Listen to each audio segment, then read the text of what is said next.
欢迎来到女明星新闻渠道，点击订阅频道，不要错过当天最热门的新闻。电影《神雕侠侣》将主演赵丽颖，能和刘亦菲的版本抗衡吗？请保持您的期望。很早以前就有传言说徐克要导演一部叫《神雕侠侣》的电影，我不知道这个报道是否准确，但是网上很多人一直在争论谁应该扮演小龙女的角色。有人说赵丽颖的声音最响亮，《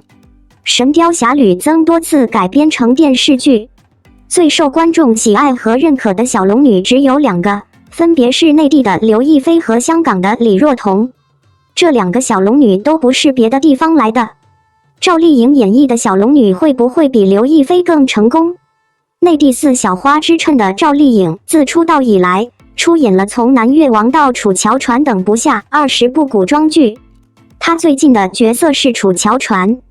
说实话，赵丽颖一身历史装扮就很惊艳了，在楚乔传中的表现比之前的角色还要灵动。小龙女在金庸小说出版中的长相是这样的，小姑娘穿着一身像面纱一样的白色长裙，仿佛置身于朦胧的环境中。除了一头黑发，看样子她大概有16、17岁左右，全身雪白，容颜绝色庸俗，但皮肤之间却夹着一层血，显得皮肤苍白。金庸先生曾给小龙女依据不足，充分体现了小龙女的高傲风度和儒雅品味。个人认为赶上刘亦菲是有可能的，但是我不相信有可能超越她。首先，不同年龄的人表现出各种不同的状态。属于刘亦菲的小龙女，在她年轻的时候就被绑架了，那个时候少女的心声自然而然地传达给别人，不需要他们出手。此外，她还拥有独一无二的创造力和少女的冰冷气质，这两者都有助于营造一种让人联想到童话故事的氛围，也有助于她被塑造成这样的事实，一个传统的角色。而如今的赵丽颖当了妈妈，自然有着妈妈的善良刚毅的气质，和当年的刘亦菲的气质形成了鲜明的对比。一个演员有多有才华并不重要，他们不能演奏所有的部分，毕竟每个人都有独一无二的性格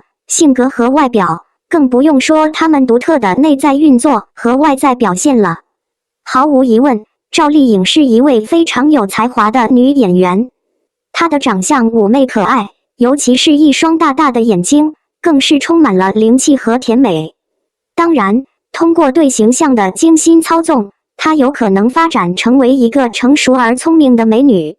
她的气质让她对促成花千骨成功的因素有一个清晰的认识，而这正是她这样做的原因。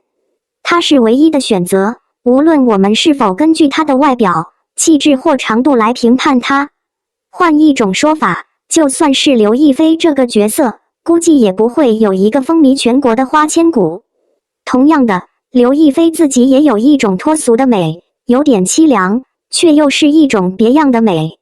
角色方面，当时饰演的小龙女虽然因为年纪的原因略显欠缺，但看起来还是很稚嫩的。然而，她的风度和优雅的外表足以弥补她在角色上的不足。因此，在众多改编的《神雕侠侣》中，刘亦菲演绎的版本无疑是最受观众喜爱的版本。她的容貌和举止，除了与小龙女最相似外，无疑是年轻演员中最惊人的相似之处。至此，我们只能猜测赵丽颖是否真的会在《神雕侠侣》中饰演龙女这个角色。我非常希望她能够让观众对小龙女这个角色有一个新的认识。毕竟在观众心目中，刘亦菲的演绎依旧是这个时候最受青睐的。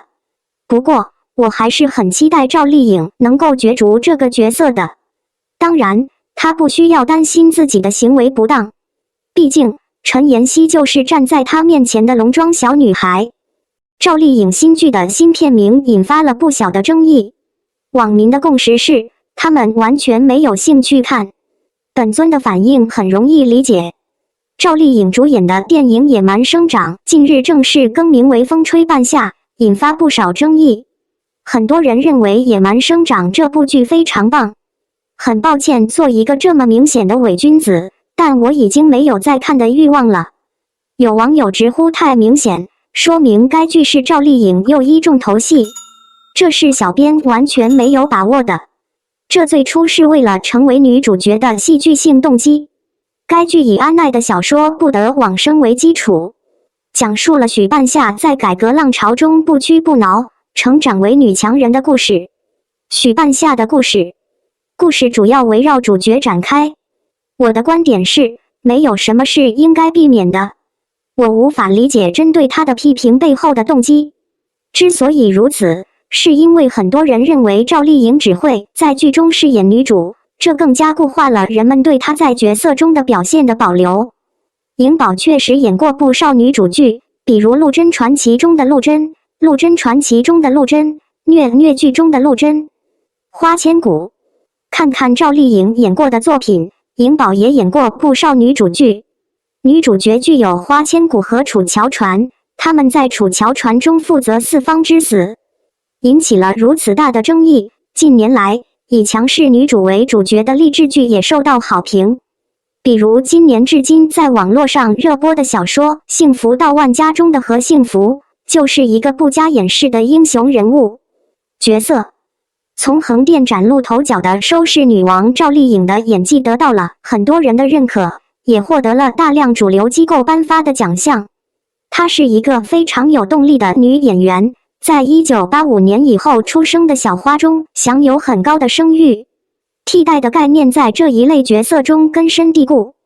有人说表演源于生活，我相信这是真的。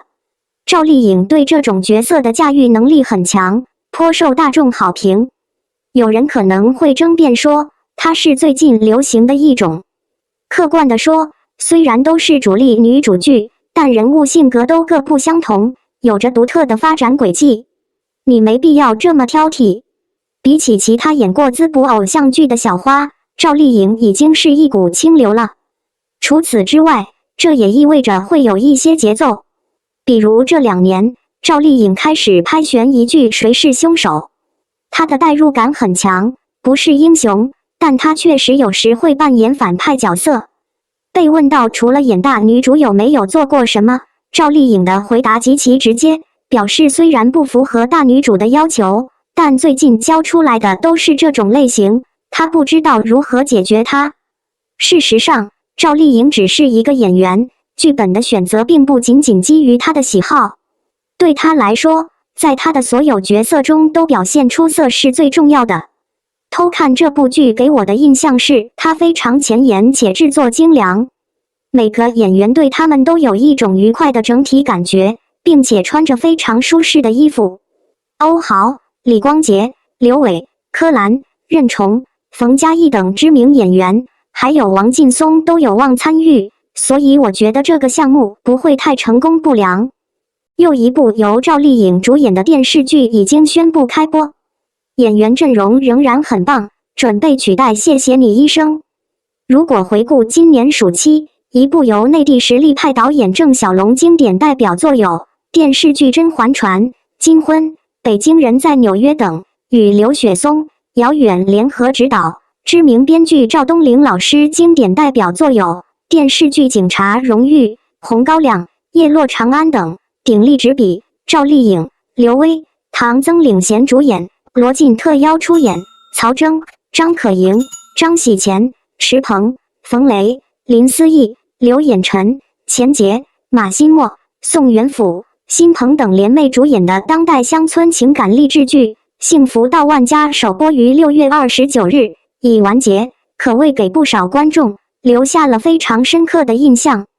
该剧利用赵丽颖饰演的主角何幸福，描绘了一个不惧挑战、不惧转折、诚实果断、奋发向上的现代农村女性的写实写照。此外，根据她在剧中的表现，预计赵丽颖将在未来2年内凭借在电视剧颁奖季中饰演的何幸福获得最佳女演员提名或奖项。让我们看看发生了什么。近日，由赵丽颖、林更新主演，邓科执导，女婿导演的新古装玄幻剧《与凤凰同在》曝光完成。由赵丽颖担任女主角的又一部现代题材新剧《风吹半夏》原名《野蛮生长》，也是正式被曝将有望于今年11月中下旬迎来全面开播。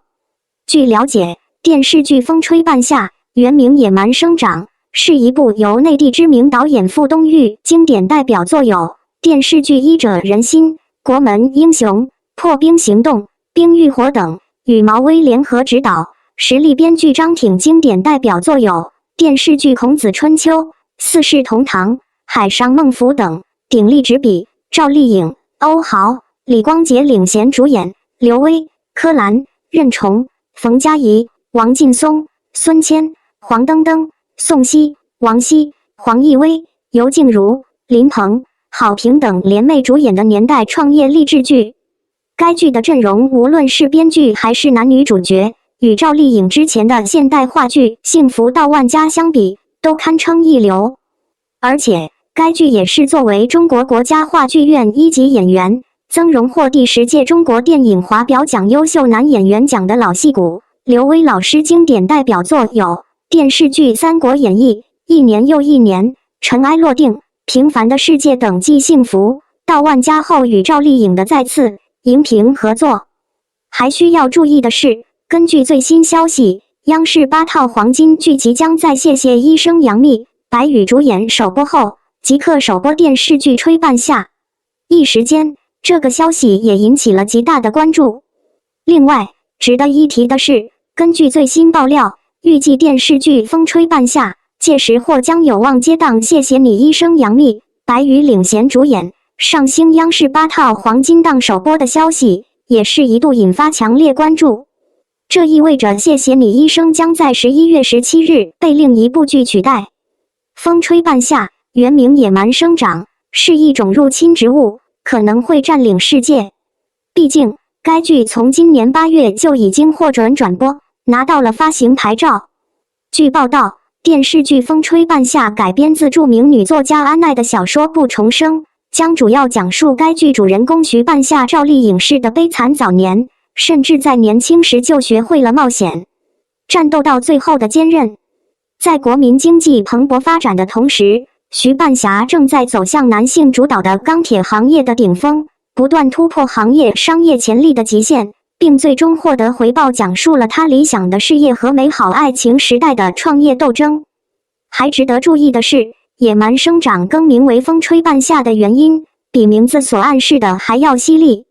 而且，如果回顾赵丽颖之前的不少电视剧作品，例如《幸福到万家》是何幸福，有匪是周匪，楚乔传是楚乔，姗姗来了是薛姗姗，花千骨是花千骨，陆贞传奇是陆贞等剧名几乎皆是以剧中女主角的名字命名，并且收视也都相当不错。最后，但同样重要的是，我还没有看过这张赵丽颖作为白手起家的企业家首次亮相的照片。由傅东育执导《冰与火》和《破冰行动》合作，毛威导演，张挺编剧，评价褒贬不一。在庆祝时代商业励志剧《风吹半夏》原名《野蛮生长》开播时，你的精神状态是什么？准备好了吗？如果你有什么想说的，你可以在下面的评论区说。